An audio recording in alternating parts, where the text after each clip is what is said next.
پیدائش 50واں باب۔ تب یوسف اپنے باپ کے منہ سے لپٹ کر اس پر رویا اور اس کو چوما، اور یوسف نے ان طبیبوں کو جو اس کے نوکر تھے اپنے باپ کی لاش میں خوشبو بھرنے کا حکم دیا۔ سو طبیبوں نے اسرائیل کی لاش میں خوشبو بھری، اور اس کے 40 دن پورے ہوئے، کیونکہ خوشبو بھرنے میں اتنے ہی دن لگتے ہیں، اور مصری اس کے لیے 70 دن تک ماتم کرتے رہے۔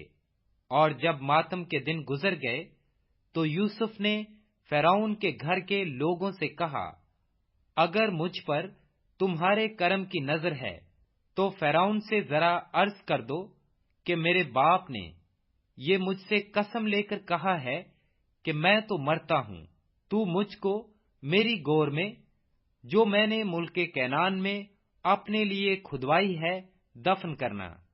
اس لیے ذرا مجھے اجازت دے کہ میں وہاں جا کر اپنے باپ کو دفن کروں، اور میں لوٹ کر آ جاؤں گا۔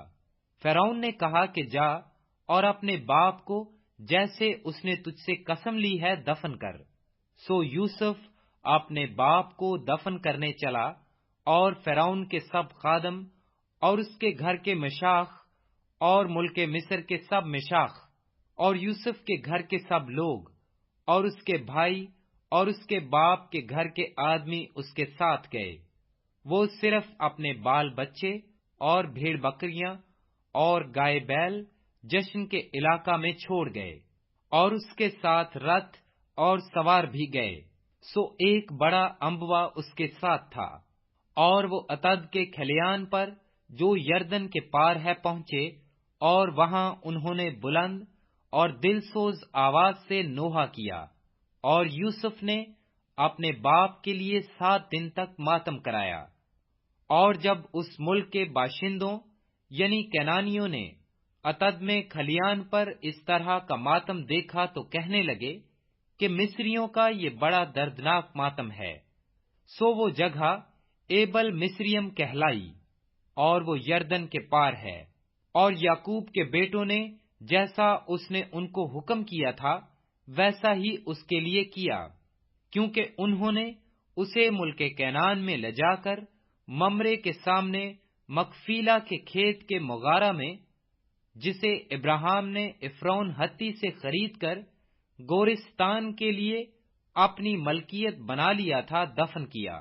اور یوسف اپنے باپ کو دفن کر کے اپنے بھائیوں اور ان کے ساتھ جو اس کے باپ کو دفن کرنے کے لیے اس کے ساتھ گئے تھے مصر کو لوٹا۔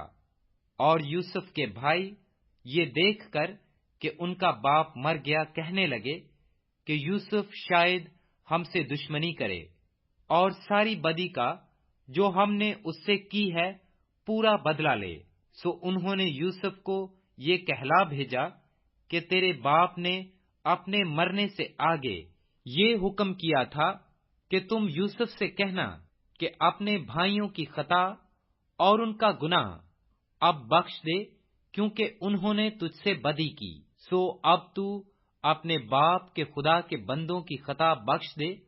اور یوسف ان کی یہ باتیں سن کر رویا، اور اس کے بھائیوں نے خود بھی اس کے سامنے جا کر اپنا سر ٹیک دیا اور کہا، دیکھ ہم تیرے خادم ہیں۔ یوسف نے ان سے کہا، مت ڈرو، کیا میں خدا کی جگہ پر ہوں؟ تم نے تو مجھ سے بدی کرنے کا ارادہ کیا تھا، لیکن خدا نے اسی سے نیکی کا قصد کیا تاکہ بہت سے لوگوں کی جان بچائے۔ چنانچہ آج کے دن ایسا ہی ہو رہا ہے، اس لیے تم مت ڈرو، میں تمہاری اور تمہارے بال بچوں کی پرورش کرتا رہوں گا۔ یوں اس نے اپنی ملائم باتوں سے ان کی خاطر جمع کی۔ اور یوسف اور اس کے باپ کے گھر کے لوگ مصر میں رہے، اور یوسف 110 برس تک جیتا رہا۔